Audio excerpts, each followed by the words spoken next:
The final whistle blew. The crowd roared. But deep in the quiet, a boy sat by the window of a plane, 17 years old, a continent at his feet. And still, he wondered, what comes after the applause? Kita pantang pulang sebelum berperang. Kita akan berjuang menjadi pemenang. A star is born. In the sleepy district of Rocafonda, where the buildings lean like tired soldiers and the streets hum with the echoes of everyday survival, a dream was quietly taking root. It wasn't wrapped in riches or celebrity, but rather, swaddled in the warmth of a crowded room, 9 souls sharing space, breath, and hope. There, in a tiny apartment filled with the aroma of shared meals and whispered prayers, Lamine Yamal was born. A boy whose eyes saw more than the cracked walls around him. His world was small, but his dreams, boundless. Before he could speak in full sentences, he kicked makeshift balls in narrow hallways. Before he could write his name, his feet wrote poetry on dusty asphalt. And before the world knew who he was, a camera captured a fleeting moment that would echo through time. Lionel Messi cradling 6-month-old Yamal in a charity photo shoot, a symbolic handing over of a footballing legacy yet to unfold. It was just a photo then, a curious baby in the arms of a legend. But now looking back, it feels like a prophecy. The boy in the photo didn't come from privilege. His father was Moroccan, his mother from Equatorial Guinea. They were immigrants, part of the working-class pulse of Spain, fighting every day to keep the lights on and the fridge filled. Love was abundant, but money was not. Their small home in Rocafonda housed not only his immediate family but uncles, siblings, and his beloved grandmother. Laughter lived in those walls, but so did struggle. And yet, from this pocket of hardship, bloomed a wonder. Lamine wasn't just another kid in the neighborhood. Even then, he glowed with something different. Coaches would later say it. Journalists would write about it. But it was his mother who knew first. My son doesn't just play football, he becomes it. This is not the story of a boy who escaped poverty. It is the story of a boy who embraced his roots and used them as fuel, who learned to move like water through cracks, who listened when his father said, "Keep your feet on the ground," and understood that humility wasn't a burden, it was a compass. In 2024, as he dazzled Europe with his brilliance at the Euros, the world saw the final product. But to understand Lamine Yamal is to go back, to Rocafonda, to the narrow stairs, the crowded dinners, the scent of his mother's scarf, to the very beginning, where the star was born not under bright lights, but beneath the flickering glow of street lamps and silent prayers. And so begins the story of a boy who dared to dream. Roots beneath the concrete. In the heart of Mataró, just north of Barcelona, there lies a neighborhood you won't find on postcards, Rocafonda. It doesn't boast of grand cathedrals or charming cafes. Instead, it's a patchwork of apartment, blocks and narrow alleyways, a concrete maze where dreams are often muted by the hum of survival. But if you listen closely, you'll hear something stirring beneath the surface. A pulse, a rhythm, the beginning of something extraordinary. Lamine Yamal was born into this rhythm. His family, part Moroccan, part Equatorial-Guinean, shared a small, crumbling apartment with 7 others. 9 people, 1 kitchen, a living room that doubled as a bedroom. And yet, even in such tight quarters, something vast was unfolding. He wasn't raised in luxury. He was raised in love. While other children played with tablets and toys, Lamine played with crumpled paper balls. The hallways of their building became stadiums. The cracks in the pavement were defenders. He danced around them, not with shoes, but with bare feet and boundless imagination. They say talent skips generations. In Rocafonda, talent skips obstacles. From the very beginning, Lamine wasn't just different. He was quietly different. He didn't shout for attention. He didn't need to. His feet did the talking, his eyes always searching, always 2 steps ahead. While other kids looked at the ball, he looked beyond it. But even a spark needs shelter to become a flame. At the age of 4, his mother walked him 18 kilometers away to Granollers, not for a job, not for a school, but for a promise. A local club, CF La Torreta, offered to let him play. They saw what Rocafonda had seen all along, a boy who turned broken sidewalks into stages. The family didn't have money for cleats or jerseys, but they had faith, and sometimes that's more than enough. There was no agent, no cameras, just a child, chasing a ball across a field, but in the background something bigger stirred. This wasn't just about football, it was about identity. It was about a neighborhood long ignored now, whispering, "Look at him. He's one of us." Lamine never forgot that. To this day, whenever he scores, he raises 3 fingers on one hand and 4 on the other, an unspoken tribute to the place that gave him everything it had. 08304. Rocafonda's zip code. Not a cry for attention, but a quiet, thank you. And yet, he never spoke of his life as tragic, never claimed to have escaped anything. He never painted his parents as heroes fighting against impossible odds because in his eyes, they were simply doing what love does best, enduring. He never saw Rocafonda as something to run from. He saw it as something to run for. So, when people speak of Lamine Yamal today, and they speak of magic, of messy comparisons, of impossible potential, they often forget where that magic was first kindled. In the shadows of tall buildings, in a room that barely fit a crib, in a kitchen where laughter echoed louder than poverty. This is where the story begins, not with trophies, but with a towel soaked in warm water, and a baby, 6 months old, being bathed by a stranger who didn't yet know he was holding history in his arms. The boy from Rocafonda. The story of Lamine Yamal doesn't begin with trophies or stadium lights. It begins in a crumbling apartment where 9 people shared a roof, and the nights were filled with the sound of dreams whispered into the dark. Rocafonda, a neighborhood often forgotten tucked away in Mataró, not far from Barcelona. It was never on any tourist map. It was built in the late 1960s, intended as a landing spot for immigrant families chasing a better life in Spain. What they found, mostly, was survival. Yamal's roots are buried deep here. He is the 3rd generation of a Moroccan family that settled in Rocafonda. His mother is from Equatorial Guinea.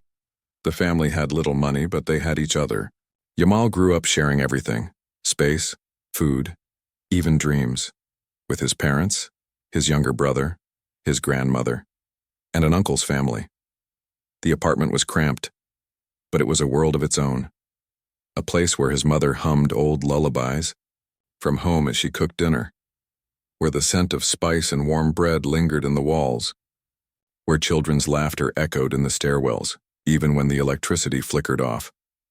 And then, there was the day that changed everything, when a 6-month-old baby named Lamine Yamal was bathed by Lionel Messi. It sounds like a legend, but it happened thanks to a charity project by FC Barcelona and UNICEF. They had chosen a few underprivileged families in the area, and Yamal's mother had been lucky enough to be picked. Messi, a global icon even back then, gently held baby Yamal in his arms. There was no way to know that years later, this baby would grow into a player some would dare to call Messi's heir. But if you asked Yamal, he wouldn't tell you that. His story is one of escaping poverty or overcoming despair. No, he speaks with love about his family, about how, even when his parents separated, they worked together to make sure he had everything he needed. Not everything he wanted, perhaps, but everything that truly mattered. He was always the best kid on the field in Rocafonda. A wiry, joyful blur of movement with a left foot that seemed touched by something divine. The other kids would stop playing just to watch him dribble. There was something about the way he moved, like music playing on gravel. As he grew, so did his talent. And eventually, so did his world. The family moved to Granollers, 18 kilometers away. It was a new chapter, but it came with its own challenges. A new school, new streets. But the football stayed the same. His mother enrolled him in CF La Torreta, a humble local club that opened its arms to families in need. At La Torreta, they saw what he was, Not just another boy who loved football, but a prodigy. The kind of player you only see once in a generation. And they made sure he could play, regardless of what his family could afford. They covered fees. They found ways to help. Because when you witness magic, you protect it. Barcelona noticed. Of course they did. Scouts don't miss sparks like that. He was brought into La Masia, Barcelona's famed academy, where they shape boys into legends. But even there, surrounded by talent, Yamal was different. Coaches spoke in hushed tones about his instinct, his vision, his fearlessness. From 2014 to 2023, Yamal played 249 games for the academy and scored an astonishing 357 goals. He didn't just play, he painted with his feet. But it wasn't only what he did with the ball, it was how he carried himself. Quiet, focused, grateful. He was never the loudest voice in the room, but when he stepped onto the field, everyone listened. Then came the moment that changed everything, the call-up to Barcelona's first team. He was still just a boy, but his game spoke like a man.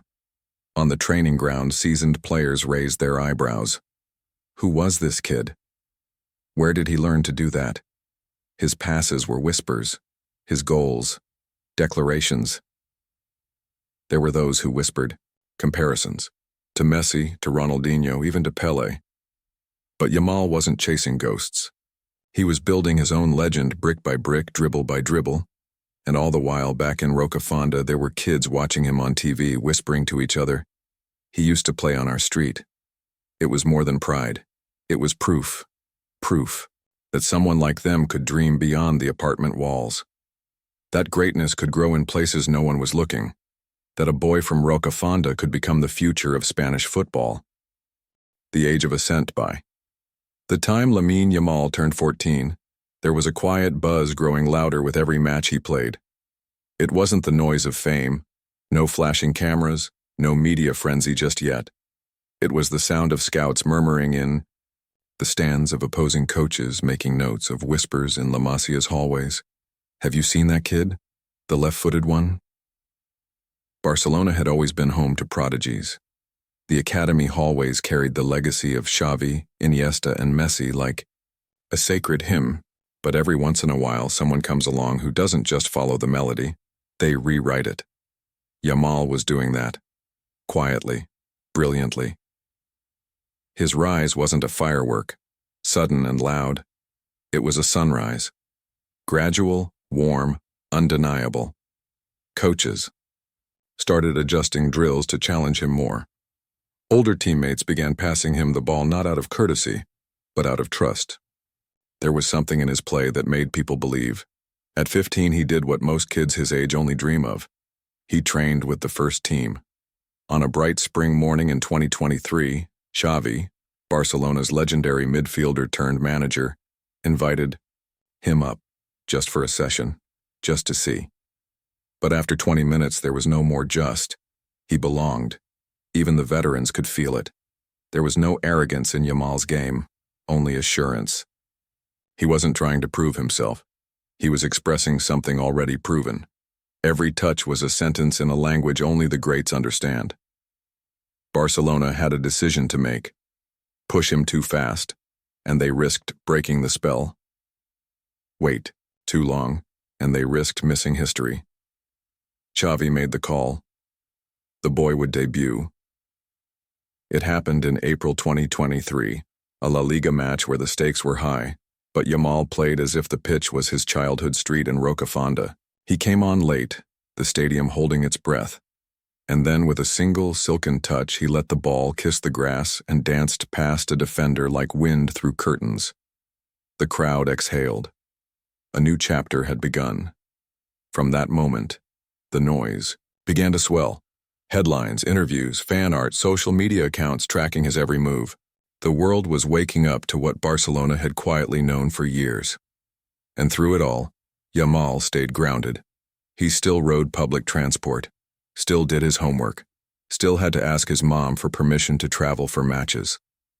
During Euro 2024, while his name trended globally, He was also logging into online classes, reviewing math formulas, and studying Spanish literature. He was a star, yes, but also a student, a son, a teenager.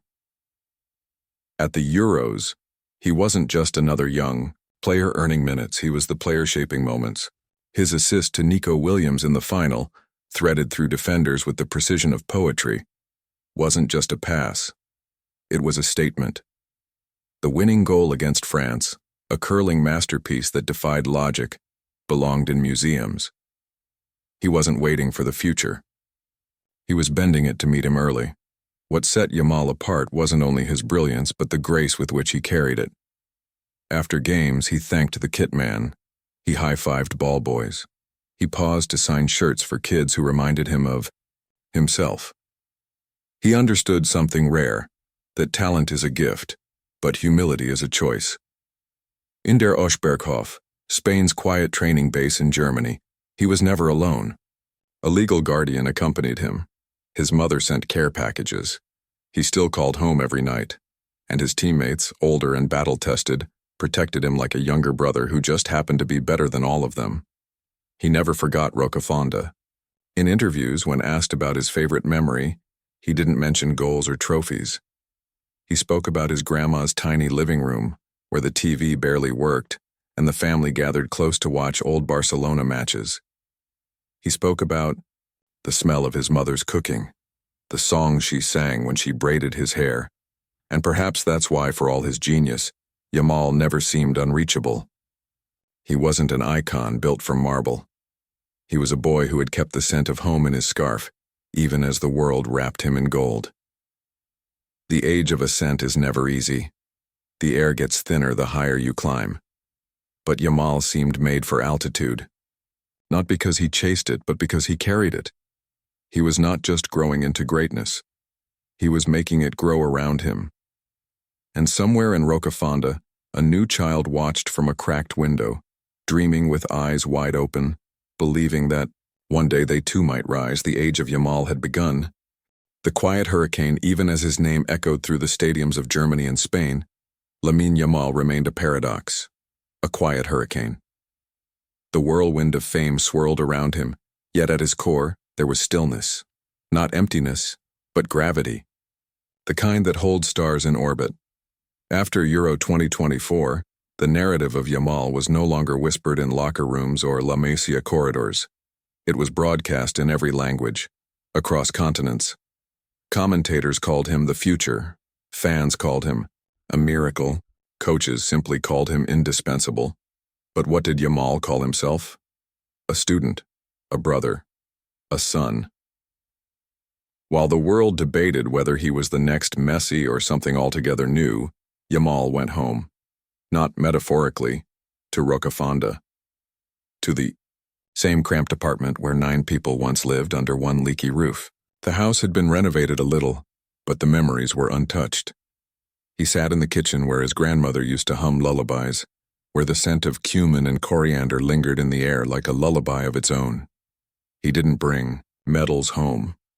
He brought groceries, carried them up the same steps, waved to the same neighbors. And when he entered, he still took off his shoes at the door.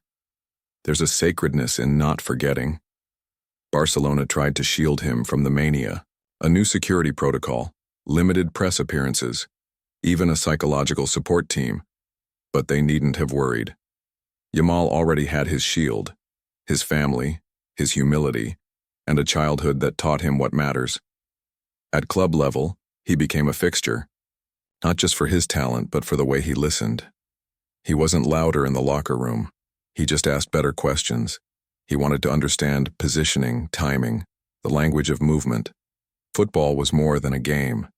It was his second language.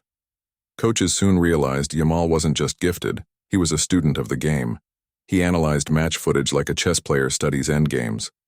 At just 17, he began making suggestions in tactical meetings. Quietly, respectfully, and almost always, insightfully. There's a scene not many have seen. Yamal, late after training, alone on the pitch. The sun setting behind Camp Nou's, empty stands, a ball at his feet. practicing the same move over and over, not for the cameras, not for a sponsor, just for himself. He understood something rare, that the future is built in silence, far from applause. In his free time, he still read, still played FIFA with his brother, still sent voice notes to friends in Granollers. The kid who once dreamed of Barca posters now had one of himself, but it hung in his cousin's room, not his. In interviews, when asked about pressure, he smiled. Pressure? That was when we didn't know if there'd be dinner for 9 people. This is football. This is joy, and yet not everything was easy. With the spotlight came shadows, rumors, fabrications, a slip of behavior blown into scandal, a missed handshake dissected online. Yamal learned early that every step would be magnified.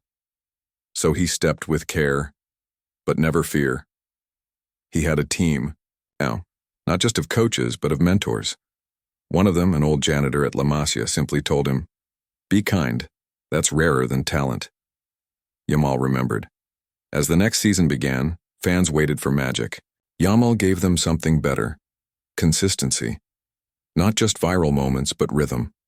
He wasn't just a spark. He was the fire beneath Barcelona's pulse. When he returned to Der Oschberghof for Spain's training, the staff greeted him like an old friend. He asked about their children. He signed shirts for the kitchen crew. He still kept his lucky scarf, the one his mother gave him, tucked in his locker.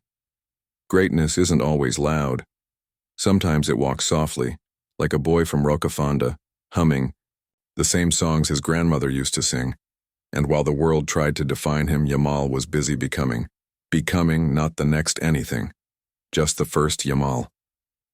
What comes after the applause, the lights of Berlin had dimmed. The final whistle of Euro 2024 was now only an echo, fading into memory. Confetti had been swept. Interviews concluded.